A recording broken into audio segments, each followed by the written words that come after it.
Week 14 is absolutely packed full of the most brutal bye weeks out there.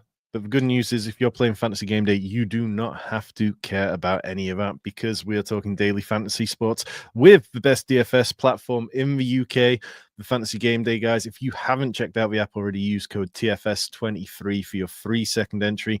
Lots of good games on tap for us. And the guys have boosted a lot of the competitions this week. They've added into the pot, so make sure you're checking them out. We're going to start with our captain picks as always, because those captain players, they get twice as much points as everybody else in your lineup, so nailing that is perfect.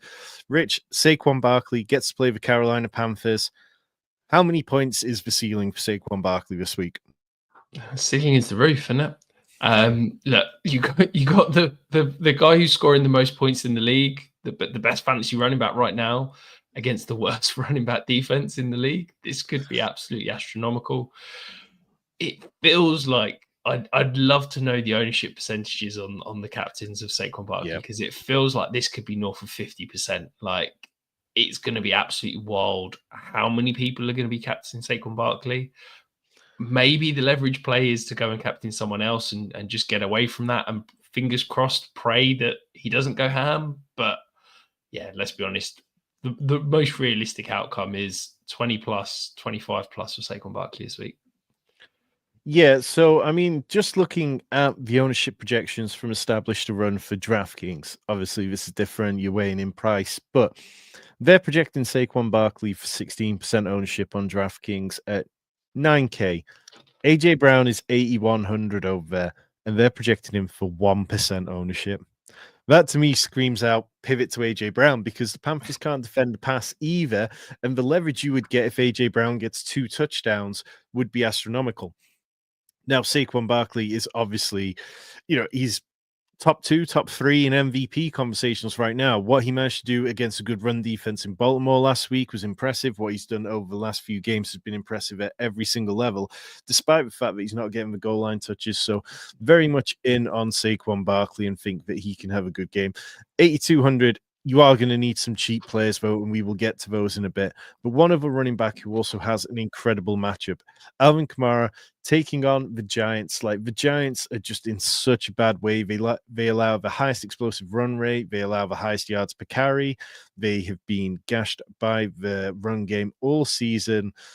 Do you think that with Taysom Hill out, that this just makes life even easier for Alvin Kamara? Or do you think there's any argument that now the offense is getting more and more depleted and they're just going to struggle to move the ball?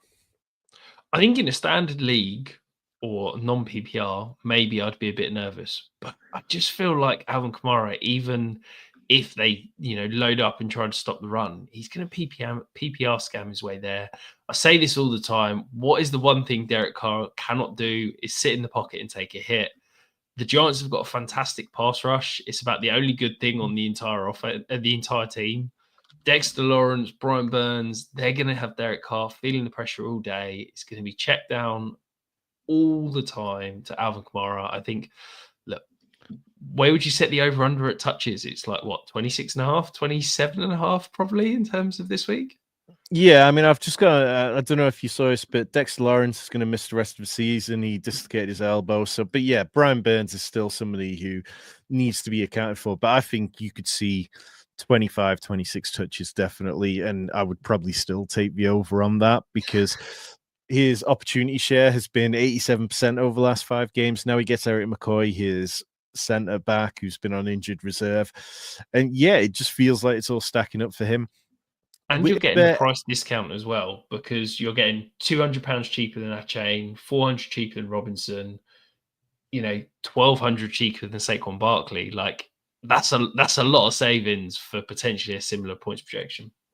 Yeah, and I don't think you're going to be able to play both. I haven't started building lineups yet, but I'm pretty sure if you try to put Kamara and Saquon in, it's really going to be a struggle.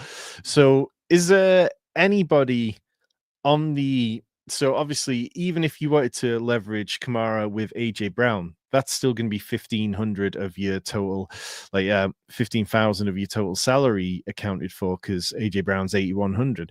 Is there anybody on the Saints that you would see yourself stepping down from Alvin Kamara to use as leverage with Saquon? We've just talked about this over on the main show on the other channel. I don't think there's anyone else on the Saints that I'd started any league, even super deep ones. Maybe Juwan Johnson and Prey gets a touchdown, but yeah, I think this is going to be a really ugly game for the other offensive pieces in New Orleans. Yep. Well, let's talk about one other captain choice, and it is Puka Nacua, who's coming at a discount compared to those guys. 1,200 cheaper than Saquon, 200 cheaper than Kamara. Obviously, the Rams, they have been cooking on offense at times. It hasn't all been put together, though. And when you look at things, it's either been like there's been Kyron weeks, there's been Cooper Cup weeks. Now playing against the Bills, who really are chasing that one seed. The Rams are fighting for their life. Do you think there's an argument we could see an explosion game from Nacua, or am I just kind of like thinking a little too out there on this one? No, I think absolutely he's out. I was going to say snaps, but he's beaten Cooper Cup in targets per route run the last 3 weeks. Puka Nacua is coming off the field for a very few snaps in some obvious run situations, I think, just to give him a little bit of a breather. But when he's on the field, this is where the ball's going in this Rams offense. They are forcing him 6,800. It feels like there's a world where this game could be a really high over-under, and he could easily outproduce those sort of valuation. I don't know if I'm going to be going high volume at Nacua at captain, but there's going to be, maybe a high leverage just to try and pivot away from those two obvious running back picks. Yeah, if I was going to play Nacua, I'm not sure I would play either Barkley or Kamara with him, because if you've still got Barkley and Kamara in your lineup, it's going to be very difficult if they're hitting enough to justify being in your lineup for you to really climb past them. I think I'd play this as both of them just fail to live up to expectation and try and build a lineup completely different. Maybe you take a balanced approach. Maybe you game stack this one with the Bills. The Bills play the fourth most too high coverage. Matt Stafford's been 8th in completion rate over the last 4 weeks against them, 6th highest QBR rating. So there's definitely reason to believe that the Rams can succeed there. Let's move over to stacks of the week, though, and start with one of the games which I'm most interested in is the Bucs against the Raiders. Mike Evans needs 95 receiving yards per game to hit his 1,000-yard season and solidify his place as a Hall of Famer, apparently. I like plenty of pieces in this one. I like Jacoby Myers, who's averaging over 15 PPR points since Devontae Adams left. Brock Bowers is just on an ungodly tear. And Baker Mayfield has been excellent. Obviously, he had that brief scare last week. The reason I lean to Sterling Shepard here is because he's been out targeting Jalen McMillan. Jalen McMillan is cheaper than Sterling Shepard. But do you think that you would go to a double stack with Baker here, or do you think that you would prefer to go Mike Evans, Baker, and then hit some of Vegas side? Or do you think it's like one where you can just pile up and onslaught this with as many pieces as possible? I think if the over-under was higher, I'd be a bit more confident. I know we talked about this over-under at 45 feels low. It feels like it should be higher. I just don't know if I see it enough to go onslaught. I quite like the idea of maybe a single stack here, chucking in some Brock Bowers or Jacoby Myers as like a bring back. I love the value of Baker. I think he's one of the best values on this entire slate at 5,800. I like the idea of Sterling Shepard, but my concern with Shepard is that I think he's got a good floor. I just don't know what the ceiling outcome for him is. Is it a 5 for 50 and I'm hoping to get 10 points and that's the ceiling? Or is it a case of it's 550 and a touchdown and that's his absolute peak? I don't know. Evans, I feel like I hate on Evans constantly. So yeah, but it's okay. I don't love loading up on the Bucs in this one. So would you prefer playing Aiden O'Connell, who, I mean, maybe we'll talk about him a little bit later, but Aiden O'Connell is very cheap. Would you prefer playing him over Baker?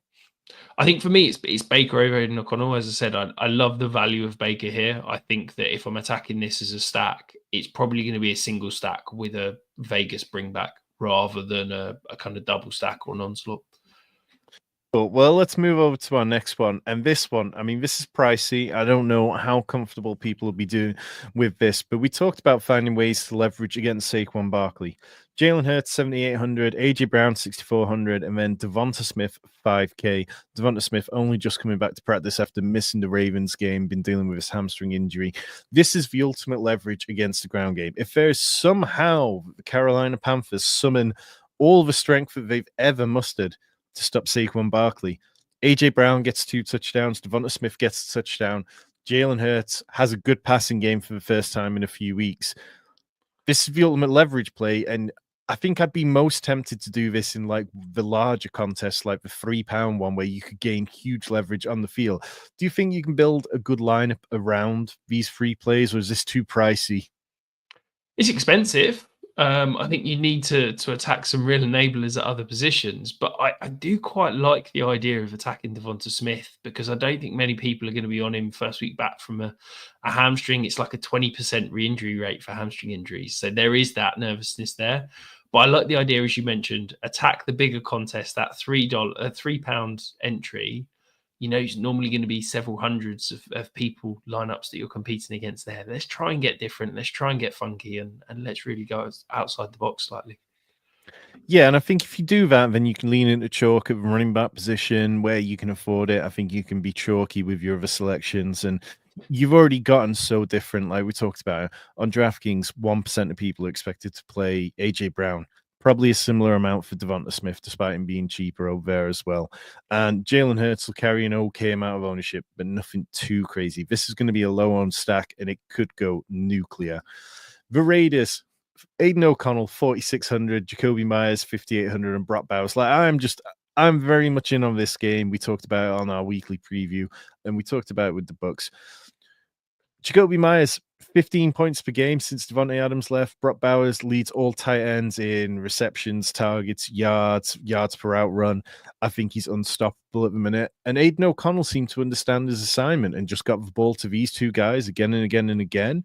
The Bucks defense, they are not a strong defense. They allow fantasy points to every position. They allow second most to quarterbacks, for ninth most to wide receivers, for seventh most of the tight end position. They rank 24th in DVOA.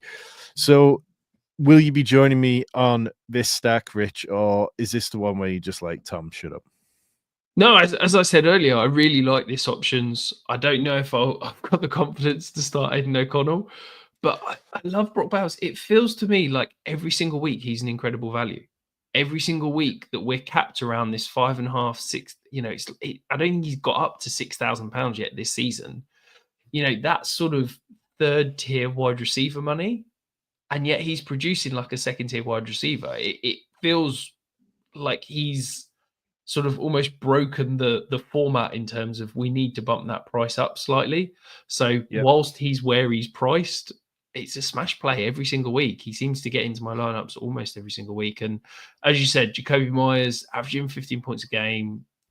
It's good value, nice matchup. I do want to see this over under creep up. If it gets to sort of 46, maybe 46 and a half, 47 by kickoff, I think I'll have a bit more confidence just because, the rest of the sharps are agreeing with us. But yeah, I don't know if I've got the confidence to go with Aiden O'Connell. What sort of contest would you roll Aiden O'Connell? I presume not the kind of £25 high price one. Yeah, maybe not. Maybe it's more like the £7, the £3, or like the early slate only. So that's probably where I look to onslaught, is the early slate only, so that I can lean into just one game and say, I think the over-under is wrong on this, and I'm going to hammer this game because I think that there's going to be a lot of points in it, and I'll let other people try to spread themselves too thin. So, I mean, Aiden O'Connell, I just think that I don't necessarily think he's a good quarterback, but I think that he's doing what we need him to. And when you've got a quarterback who knows that his main responsibility is to pepper the two good targets, then that's a big plus for me. I don't think that Aiden O'Connell looked particularly shaky last week, or was looking particularly bad at anything in any way. Like, I think that he looked better than Gardner Minshew. He threw for more passing yards than any Raiders quarterback has done at any point this year, with 340. So maybe we're not going to get that necessarily this week, but I do think that Aiden O'Connell can go out against the Bucs defense and at least do well. I mean, Aiden O'Connell was QB 11 last week with 19.6 points. If I can get that at 4,600, and Jacoby Myers and Brock Bowers have gone off, then I fully believe that it's opened up a lot for me elsewhere in my lineup. Makes a lot of sense. Well, let's move on. So I stopped talking about that game for at least a couple of minutes and talk about our favorite plays. James Conner, 5,800. James Conner just seems to be perennially disrespected. He seems to be at a discount compared to a lot of other plays. The Seahawks, who the Cardinals are playing this year, they've allowed the 13th most running back fantasy points. You can get at them on the ground. It feels like everybody wants this to be a Marvin Harrison game. Of course, we want that every week. It feels like people want this to be a Kyler Murray game, but it's the simplest path just to go with volume and go with James. Yeah, I think is this 4 weeks on the trot we've had James Conner in this key players segment. It feels like, as you said, every single week he's a value. Every single week we highlight him, and every single week he kind of ticks the box. So, yeah, the running back market this week is a little bit weird. It feels like there's some competent, cheaper options. It feels like there's the studs at the top, and there's not much value in the middle ground. So, yeah, if you're going for a more balanced lineup, I really like building around James Conner. I think, as you said, the Seahawks defense, it's starting to kind of get its backside in gear, but it's still struggling up the middle. I think they're still weak at defensive tackle. So, yeah, I like James Conner. He's probably going to get a couple of checkdowns to add some value. And we know, since he signed that contract, we're no longer looking at Trey Benson to come in and take workload off. Trey Benson had I think it was 3 snaps last week. Like, this is James Conner's backfield, and yeah, really like it.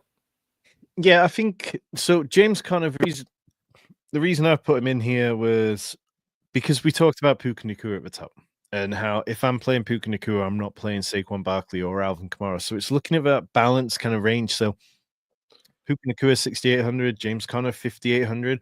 I think you can start building a lineup that projects really well with those two players in it, and then find a nice stack with, let's say, O'Connell, maybe. We'll see. But I think that if you're looking to get away from the top end running backs and find ways to build without punting the position, I don't think anybody's going to play James Conner. And I think that he still has got a good ceiling. We haven't really seen it over the last couple of games. He's only had 20 PPR points in the last 2 combined, finished RB20 and RB25. But previous to that, he was RB4 the week before. And we know that that's in his wheelhouse. So, yeah, I do like James Conner. Whether he fits every lineup is another question. Deebo Samuel, though, 3,800, plays against the Bears. The Niners, John Mason, IR, Christian McCaffrey, IR, Ricky Pearsall, 63 routes over his last 3 games, 0 passes in that time. It seems like it's Deebo, it's Joanne Jennings, and it's George Kittle. Are you looking at Deebo at this price, or are you looking elsewhere? I really don't want to look at Deebo at this price, but this price is absolutely insane, isn't It's it? crazy good. We were talking 3 weeks ago, Tom, saying Deebo's priced at £5,000. That's criminal. He needs to be owned in every lineup. And he's £1,200 cheaper. Okay, right. Let's talk through the negatives.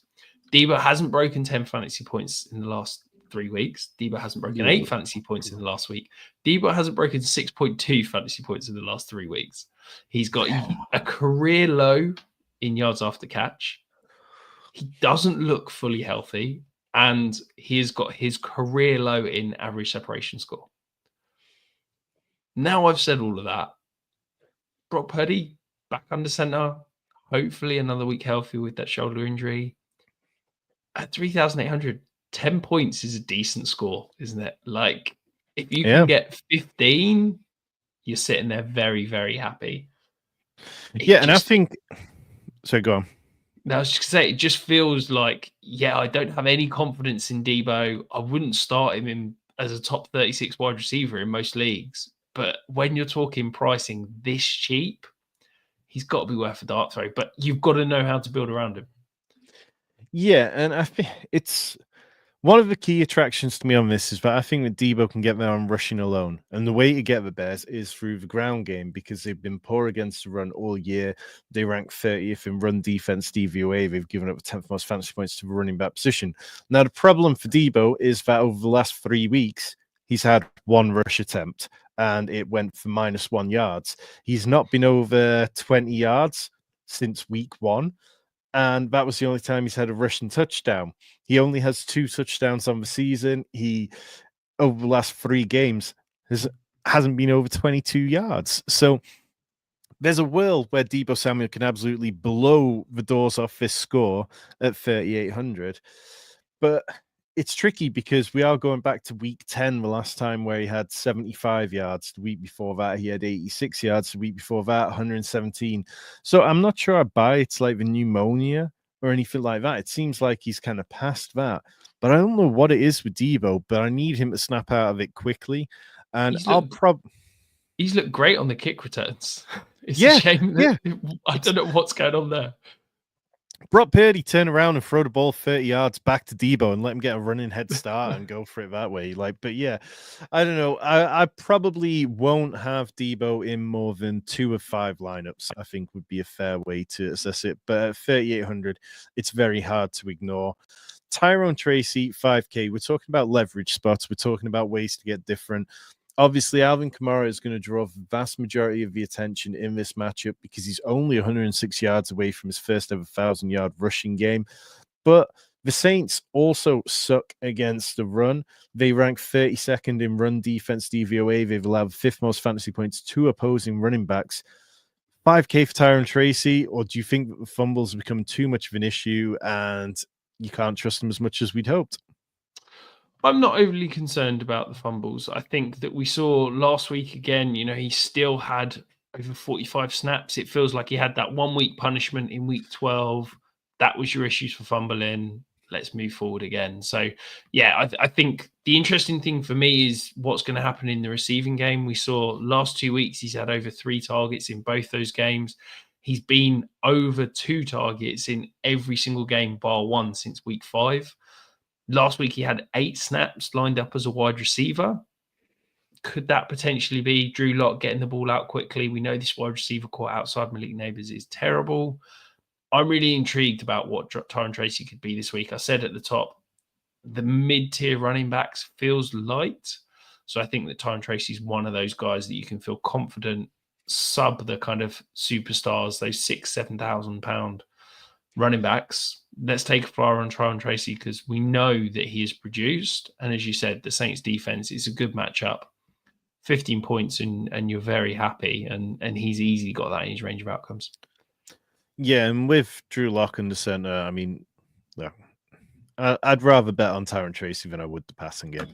Let's move over to some budget options. And look, if you didn't like Aiden O'Connell at 4,600, how about Will Levis, who's been over 15 PPR points in each of the last 4 games, has, been surprisingly adequate, I think would be the right way to say it. The Jags, who he plays this week, they absolutely are awful against the pass. They rank 32nd in pass defense DVOA. They allow fantasy points to practically every single position at a very high rate. They play the second most man coverage. Will Levis ranks 7th in QBR against man coverage since week 8. Are you in? Are you with me? Is this one where there is more upside than the 39.5 over under suggests? Yeah, I'm all in on Will Levis this week. I think, you talked about Aiden O'Connell, and the reason I didn't like it at that price was I'd much rather Will Levis straight up. So when you're giving me a discount in price, that's a smash. I think this is a really interesting potential revenge game for Calvin Ridley. He's my start of the week this week. I really like the potential to go with Tony Pollard as well. We know that Will Levis gets those occasional rushing scores. He'll get some usage with his legs. The Jags defense, you said, 32nd in pass DVOA. Oh, and Tyson Campbell, their best corner, is probably not going to play this week. I think this is a really, really juicy matchup. Yes, you have to hold your nose a little bit because normally quarterback's one of these positions that you prefer a little bit more safety. But when you're saving, £3,500 down from someone like a Jalen Hurts, that enables you to really load the roster with some very interesting options at other positions. Absolutely, and I'll be fully embracing the Will Levis experience this weekend, whether it burns me or not. Ultimate DFS type play. Dawson Knox, 2,200, slightly less exciting, but it sounds like Dalton Kincaid could miss out again. The Rams haven't been a good defense all year, particularly when it comes to fantasy. They seem to give up plenty of passes. They rank in terms of fantasy points allowed to the position. They give up the 8th most to the tight end position. Dawson Knox hasn't been particularly incredible over the last couple of weeks, but you know what? Dalton Kincaid hasn't been particularly incredible all season long. Do you have any confidence plugging Dawson Knox in at 2,200, or are there other punt tight ends you'd rather be talking about? I think he's the punt tight end. I don't think there's anyone else that's competent. Do I feel confident? No. But you always say, Tom, with these £2,200 players, you want to try and get to 8 points. Well, he's been over 6 points all 3 of the last 3 weeks. Yes, he's not had huge target volumes in those, but he's been over 40 yards in every single game. If he manages to trip over and fall into the end zone, it's an absolute smash. So, yeah, I don't have confidence, but there are very few enablers this week that I have confidence in. There's none of those running backs that we're expecting to suddenly see a workload because the starter's gone down injured and suddenly the handcuff's going to get 10 15 touches. So I think you need to get a bit different and look at enablers a little bit different positions rather than just running back. We talked about Will Levis a second ago. Dawson Knox is the other one. I think if you want to go cheap at tight end, it enables you to spend up elsewhere. Yeah, very much. I think that it's kind of one of those that you can use this correlation with Puka Nacua again. Like, I like to correlate tight ends. I think that there's such an unpredictable position that if I can say I'm assuming that this player is going to be the most fancy relevant because of X, Y, and Z and payoff, then this is a good bet to make. But Dawson Knox, since week 10, leads all tight ends in deep targets with 4. No other player has more than 3, and the guy with 3 is Kylan Granson. So I think that there's definitely potential that he's going to stay involved in the passing game. And against this Rams defense, I feel pretty good about him. Parker Washington, 2,800. Going back to that Will Levis Jacksonville, Tennessee game, Parker Washington had a 28% target share against the Texans. Previous target share high this year was 20%, and he looked good when doing it. Do you think this one's points chasey, or at 2,800, are you okay with it? Because we've already talked about how we feel good about this matchup, even with Mac Jones being the QB. I think it's a little bit points chasey, but actually you quite like this matchup. And at a certain point, you kind of need to, because as I said, there's no key enablers for me this week at those positions. So let's get a bit different. He had a season high in snaps, played 56 snaps last week. Interestingly, he did move into slots 17 times last week, which is interesting because that's where you get kind of Mac Jones, perhaps not the ability to push the ball downfield. Maybe we're looking for those quick checkdowns in the slot, those quicker, close to the quarterback routes. And I feel like that's where Parker Washington could see decent volume. He's probably not going to put up, massive fantasy days. But if we could get 550 at 2,800, that's a really good win. So yeah, I feel like he's got a competent floor, and hopefully there's a little bit of upside there as well. Yeah, I think it's going to be one of those situations where at this price, very similar price range to Sterling Shepard, and people are going to go to whichever one they feel better about. And I think more people will feel better about Sterling Shepard. I'll just take the younger side on this one. I think that it kind of, if I'm playing one of the stacks, then I'll probably swing whichever way the stack is going. But at 2,800, I think that Parker Washington has plenty of reason to be optimistic about him. And that's wrapping up week 14 for you. Of course, we'll be back for week 15. If you want more fantasy coverage, go over to the main Fantasy Sanctuary channel. Check out this week's preview. Leave your start sit questions over there. If you've got questions about Fantasy Game Day, jump in Discord. We've got tools that'll help you build lineups for both the ballers contests for tonight, for the showdown, and of course for the main slate. We've got loads of stuff, including Rich's projections there, and of course plenty of people talking about it. Appreciate everyone hanging out. If you got questions, drop them down below.